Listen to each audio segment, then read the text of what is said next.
আপনার কি আর্থিক সংকট লেগে থাকছে, সংসারে অর্থ সংকট থেকে যাচ্ছে, অর্থের ঘাটতি থেকে যাচ্ছে, বা অর্থ আপনার বেরিয়ে যাচ্ছে? নমস্কার দর্শক বন্ধু, আমি অনুরাগ শাস্ত্রী।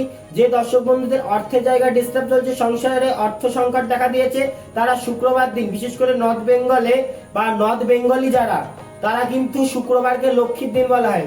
শুক্রবার দিন শ্বেত বস্ত্র পরিধান করে আপনি একটা গোলাপ জল একটা তামার পাত্র বা স্টিলের পাত্রে, আপনি সুন্দর চকমাই নতুন পাত্রে গোলাপ জল, তাতে 28টা গোলাপ ফুল দিয়ে এই মন্ত্রটা জপ করবেন।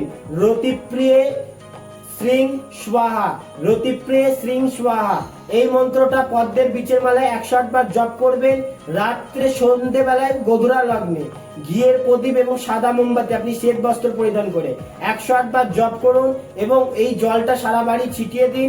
এবং আপনার যেখানে অর্থ রাখেন সেই জায়গায় একটু সেই ক্যাশ বাক্স হোক, ব্যবসা করলে বা আলমারি হোক, লকারে হোক, একটু জল ছিটিয়ে দিন। এই গোলাপ ফুলগুলো আপনি যেখানে যেখানে অর্থ রাখেন সেখানে রাখুন।